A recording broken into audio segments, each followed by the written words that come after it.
शुक्लां ब्रह्मविचारसारपरमामाद्यां जगद्व्यापिनीं वीणापुस्तकधारिणीमभयदां जाड्यान्धकारापहां हस्ते स्फाटिकमालिकां विदधतीं पद्मासने संस्थितां वन्दे तां परमेश्वरीं भगवतीं बुद्धिप्रदां शारदां శ్రీ మహాగణాధిపతయే నమః. శ్రీ మహాసరస్వత్యై నమః. శ్రీ గురుభ్యో నమః. 2026వ సంవత్సరం ఏప్రిల్ మాసంలో గ్రహస్థితి ఎలా ఉంది అనే విషయాన్ని మనం చూసినట్టయితే, ఈ ఏప్రిల్ మాసంలో సూర్యుడు 11వ తారీఖు వరకు మీనరాశిలో సంచరిస్తున్నాడు. తదనంతరం మేషరాశిలోకి ప్రవేశిస్తున్నాడు. కుజుడు 2వ తారీఖు వరకు కుంభరాశిలో సంచరిస్తూ 2వ తారీఖు నుండి మాసాంతం వరకు కూడాను మీనరాశిలో సంచరిస్తున్నాడు. ఇక బుధుడు 11వ తారీఖు వరకు కుంభరాశిలో సంచరిస్తూ 10వ తారీఖు తర్వాత మీనంలోకి ప్రవేశిస్తున్నాడు. గురువు మిథున రాశిలో సంచరిస్తున్నాడు.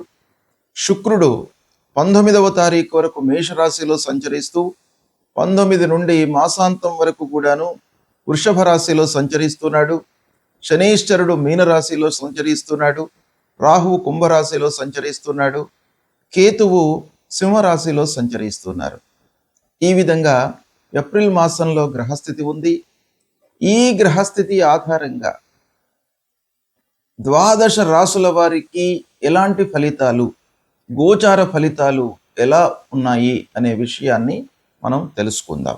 2026వ సంవత్సరము ఏప్రిల్ మాసంలో కన్యా రాశిలో జన్మించినటువంటి స్త్రీలకు గోచార ఫలితాలు ఎలా ఉన్నాయో తెలుసుకుందాం. కన్యా రాశి స్త్రీలకు ముఖ్యంగా అధిపతి, రాశ్యాధిపతి బుధుడు స్త్రీలకు ప్రభావాన్ని చూపించేటువంటి గ్రహము శుక్రుడు. ఈ 2 గ్రహాల యొక్క అనుకూలత ఉంది ఈ మాసం లోపల. కనుక కన్యా రాశి స్త్రీలకు ఈ ఏప్రిల్ మాసం బాగా కలిసి వస్తుంది. ఒక పక్కన మిశ్రమ ఫలితాలు మిగతా గ్రహాల మూలకంగా ఉన్నప్పటికీ ప్రధానంగా స్త్రీల విషయం ఆలోచించినట్టయితే అనుకూలతని ఎక్కువగా గోచరిస్తుంది. ఆరోగ్య విషయం మట్టుకు మీరు కొంత జాగ్రత్తలు తీసుకోండి. అనవసరమైన ఆలోచనలను పక్కన పెట్టండి. ఇంటికి సంబంధించినటువంటి పనులు, బరువు, బాధ్యతలు ఇవి పెరిగేటువంటి అవకాశాలు ఉన్నాయి. ఆర్థిక పరిస్థితి మట్టుకు నిలకడగా ఉంటుంది. చేతిలో డబ్బు ఉంటుంది. మీరు సంతృప్తిగా ఉంటారు. ఇక భర్తతో కానివ్వండి, పిల్లలతో కానివ్వండి, కొంత మీరు ఫ్లెక్సిబుల్గా ఉండాలి. అంటే సర్దుబాటు ధోరణితో ఉండడం చాలా మంచిది. పిల్లల యొక్క అనుకూలతకు మీరు ప్రాధాన్యత ఇస్తారు. ఉద్యోగం చేస్తున్నటువంటి మహిళల విషయం ఆలోచించినట్టయితే కొంత వర్క్ పెరుగుతుంది, వర్క్ ప్రెషర్ పెరుగుతుంది. ఒక పక్కన ఇంటి బాధ్యతలు, పిల్లల విషయంలో మీరు తీసుకునేటువంటి జాగ్రత్తలు, కుటుంబ పెద్దలు, ఉద్యోగము, ఇవన్నీ కూడాను కలిపి మీకు ఒత్తిడి పెరిగేటువంటి అవకాశాలు ఉన్నాయి. ప్రయాణాలు అనుకూలిస్తాయి. ఇక కన్యా రాశిలో జన్మించినటువంటి విద్యార్థినుల విషయము ప్రత్యేకంగా ఈ మాసంలో ఆలోచించినట్టయితే మీకు శ్రమకు తగిన ఫలితం ఉంది. కనుక మీరు శ్రమించండి. మంచి ఫలితము, మంచి స్థాయిలో నిలవడానికి, మంచి ర్యాంక్ పొందడానికి మీరు శ్రమించవలసినటువంటి అవసరము ఇక్కడ మీకు కనబడుతుంది. స్నేహితుల యొక్క సహాయ సహకారాలు అందుతాయి. ఆత్మవిశ్వాసంతో మీరు ముందుకు వెళ్తారు. బంధువులతో కొంత జాగ్రత్తగా ఉండండి. అనవసరమైనటువంటి మాటలు మాట్లాడకుండా మీరు మీ పనిపై మీరు మనస్సు నిలిపినట్టయితే చాలా మంచి ఫలితాలను పొందుతారు. ఇక పూర్వీకుల నుండి రావలసినటువంటి ఆస్తి విషయంలో కొంత తగాదాలు ఉన్నప్పటికీ ఈ మాసంలో కొంత ముందుకు వెళ్ళే అవకాశాలు ఉన్నాయి. జాగ్రత్తగా నిర్ణయాలు తీసుకోండి. అనుకూలమైనటువంటి ఫలితాలను పొందుతారు. గ్రహస్థితి ప్రతికూలంగా ఉన్నప్పుడు మనము చేయవలసినటువంటి కర్తవ్యాలు ప్రముఖంగా శాస్త్రంలో చెప్పబడి ఉన్నాయి. వాటిని మనము పాటించినట్టయితే ఆ గ్రహాల యొక్క అనుకూలత, అనుగ్రహము లభిస్తుంది. మరి ఏం చేయాలి మనము అనంటే, ముఖ్యంగా ఆరోగ్యపరమైనటువంటి విషయాలపై సూర్యుడి యొక్క సంచారం ప్రభావాన్ని చూపిస్తుంది. కనుక ఆరోగ్యము కొంత ఇబ్బందికరంగా ఉన్నప్పుడు, అనవసరమైనటువంటి ఆలోచనలతో మనము సతమతమవుతున్నప్పుడు సూర్యనారాయణుణ్ణి మనము పూజించడము చాలా ముఖ్యం. అంటే సూర్యుడు నమస్కార ప్రియుడు. కనుక మనం చేయవలసింది ఏంటంటే, ప్రతినిత్యం కూడాను ఉదయాన్నే స్నానం చేసి కొద్దిగా ఎండలోకి వచ్చి సూర్యుడికి 12 వారము అనంటే 12 సార్లు మీరు సూర్యుడికి నమస్కారం చేసుకోండి. సూర్యుడికి నమస్కారం చేస్తూ భూమికి కూడాను నమస్కారం చేయండి.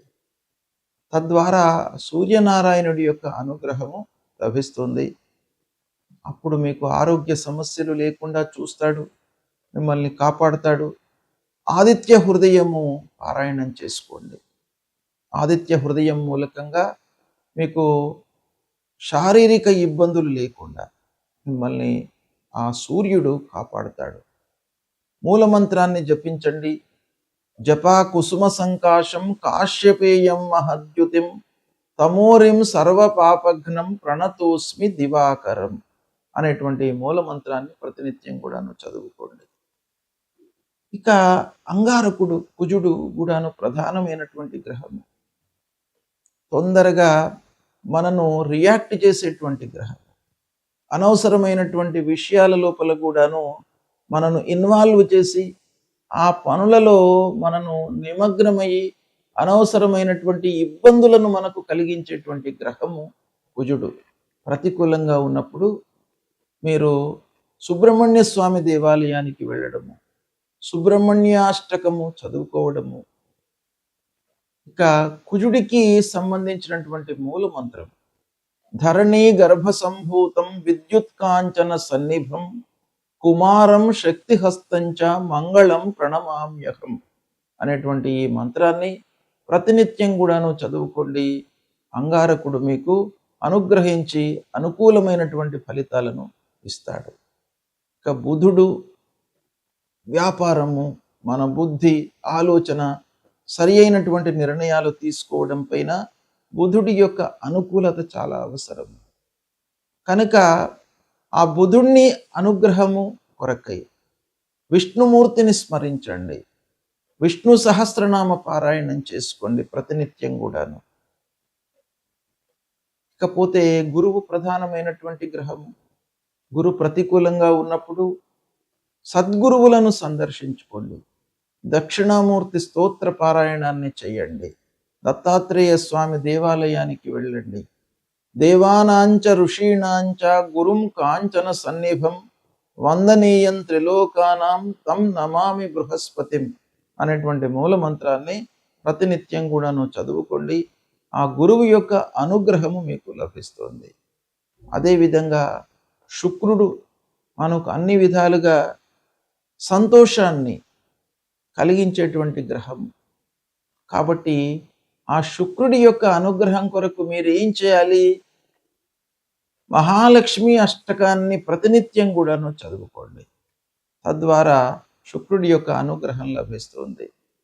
శని ప్రతికూలంగా ఉన్నప్పుడు హనుమాన్ చాలీసా పారాయణం చేసుకోండి. ఆంజనేయ స్వామి దేవాలయానికి వెళ్ళండి. నీలాంజన సమాభాసం రవిపుత్రం యమాగ్రజం ఛాయా మార్తాండ సంభూతం తం నమామి శనేశ్వరం అనేటువంటి మూలమంత్రాన్ని చదువుకోండి. రాహు ప్రతికూలంగా ఉన్నప్పుడు అమ్మవారి దేవాలయానికి వెళ్ళండి.